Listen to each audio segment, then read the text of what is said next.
A newly assigned commander arrives incognito at his police station, determined to learn the true nature of his subordinates. But when a white officer publicly humiliates him by mistaking him for someone unimportant, the approaching denouement promises to be an emotional earthquake that no one in the station is prepared for. Stay until the end to discover a fascinating story that will change the way you see teamwork and justice. Don't forget to subscribe, like, and tell us in the comments where you're watching from. Your opinion is very important to us. It was a sweltering Tuesday morning in the unrelenting August heat when Marcus Blackwood, the flamboyant police commander, stepped out of his sedan in the center of Ashford Heights, a discreet town tucked away in the valleys of West Virginia. Wearing a simple plaid shirt, worn jeans, and secondhand sneakers, he looked far from being the veteran officer who had spent 20 years in law enforcement, but it was all part of his strategy. Marcus was a firm believer in authenticity, preferring to observe reality without frills, artifice, or carefully planned meetings and rehearsed formal greetings as a leader. As an African-American leader facing the challenge of reforming a precinct marred by controversy and questionable behavior, his goal was clear: to discover the true character of the team he would now lead. And what better way to do so than to go unnoticed among them? The parking lot in front of the police station was full of life, with officers rushing in and out. Marcus scanned the surroundings, observing casual conversations and the fleeting glances some officers gave him. No one seemed to identify him, which was expected. His appointment as commander had only been announced a few days before, and he had preferred to keep a low profile until the official meeting later that morning. He adjusted the visor of his sport cap and took a deep breath. The magnitude of his mission, to cleanse the roots of the toxicity in the department, was a weight he felt at every step. He had faced challenges before, but he sensed that this one would be different, a test of character and resilience that he had yet to fully grasp. As he approached the building, a faint laugh cut through the air. Marcus entered through a side door unobtrusively. Inside, the murmur of voices mingled with the constant ringing of phones, painting the usual ambiance of an active police station. The gleaming tiles reflected the white light of fluorescent tubes, and the pungent smell of stale coffee dominated the space. He calmly moved forward, studying the dynamics unfolding around him. Small groups of officers were gathered around desks, some joking among themselves while others went over reports with serious expressions. The atmosphere was relaxed, and their presence did not seem to attract attention until his footsteps took him near the break room. "Hey, you!" The authoritative voice cut through the air, interrupting the hubbub. Marcus turned to find a white officer approaching with a contemptuous expression. The badge on his uniform read, "Officer Brooks." A couple of his buddies were leaning against the wall, watching the scene with interest. Marcus opened his mouth to respond, but Brooks didn't give him the chance. "You lost your way, my friend. This is not a place for people like you," the officer said, his tone imbued with sarcasm. "You should take your discomfort elsewhere." Marcus froze. He wasn't sure whether to correct him immediately or let the situation take its course. He could make a decision. Brooks took a step forward, raising his voice so that everyone present could hear. "You didn't hear me? Get out of here. We don't need guys like you hanging around." Laughter broke out among the officers present, and Marcus clenched his jaw tightly. His heart was beating fast as he tried to find the right words to respond. But Brooks leaned towards him, leaving his face only inches away from Marcus. Then, unexpectedly and brutally, the officer spat directly into Marcus's face. The world seemed to stop in that instant. Marcus's breathing became erratic as he felt the warm wetness sliding down his cheek. Around him, the laughter grew louder. One of the officers banged the table, doubling over with laughter, and another muttered something mockingly about putting the intruders in their place. Marcus's mind was racing at full speed, his pulse pounding in his ears, a constant reminder of the indignation that boiled up inside him. Yet he stood his ground with slow, calculated movements. He took a handkerchief from his pocket and wiped his face with deliberation. "Is this the treatment that all who pass through these doors receive?" he asked, his voice serene but laden with unrelenting authority. Brooks smiled with a hint of contempt. "Only for those who have no place here." Laughter filled the air again, but Marcus did not respond. Instead, he turned and began to walk down the hallway, leaving the officers behind as he made his way toward the station's main office. The loudspeaker suddenly blared, announcing that all personnel were required in the boardroom. It was time. The boardroom buzzed with conversations as the officers entered, some deafeningly quiet, others sharing laughter over inside jokes. Marcus entered through a side door, now holding a mask with the official seal of the department. The action was barely out of sight as he watched the room fill with familiar faces, some laughing at the events from minutes before in front of the salt. Captain Mitt, a burly man with a gray mustache, raised his hand to ask for silence. "All right, everybody, calm down. Today we have an important presentation." Curiosity was clearly visible on the officers' faces. Brooks leaned back against the wall with his arms crossed. The same haughty attitude, no doubt enjoying what was going on. Captain Mitchell cleared his throat. "As many of you already know, Commander Walker retired last month.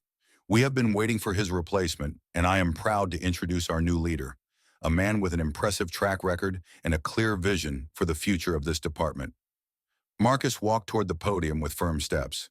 The atmosphere in the room became heavy as he moved forward, and all eyes focused on him.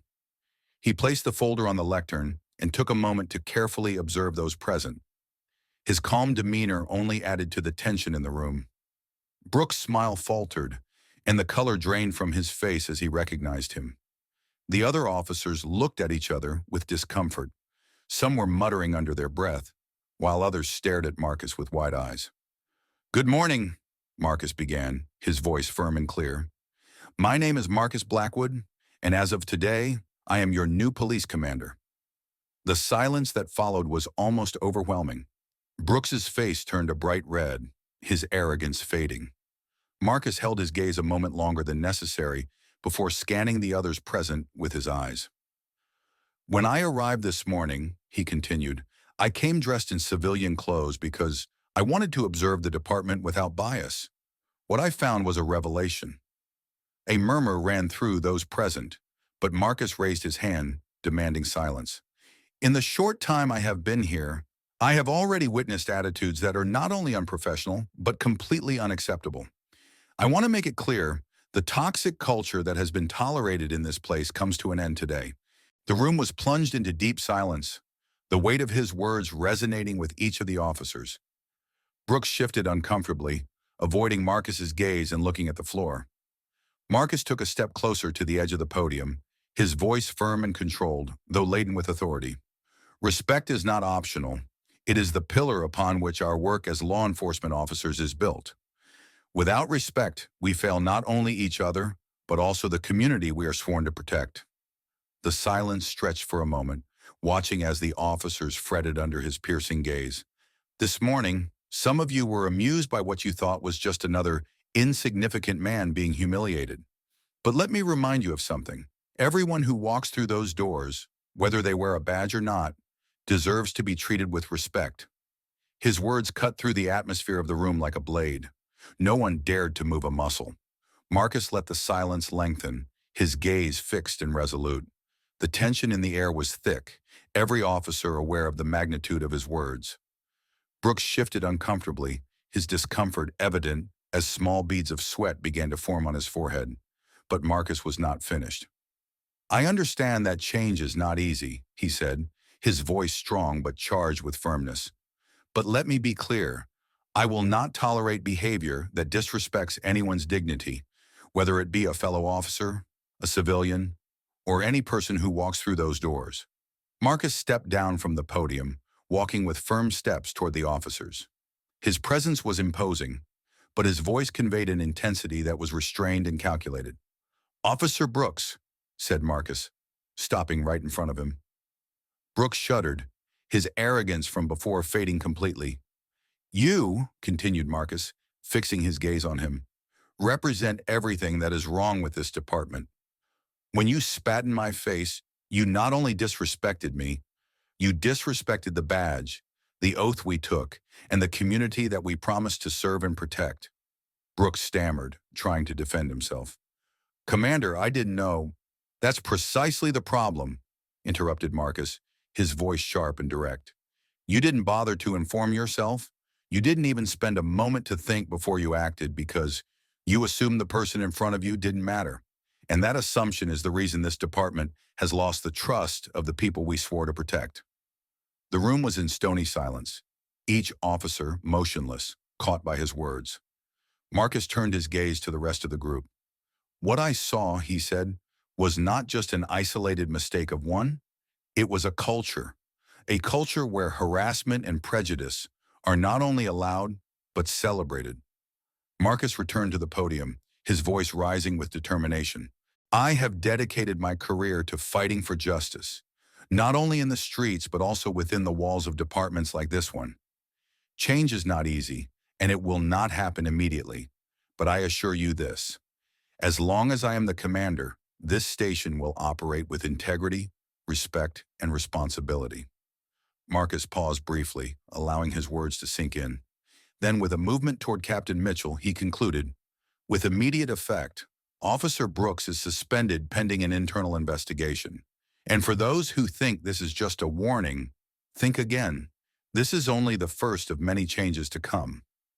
A collective sigh went around the room. Brooks's face flushed red as his jaw tightened, avoiding the gaze of his peers.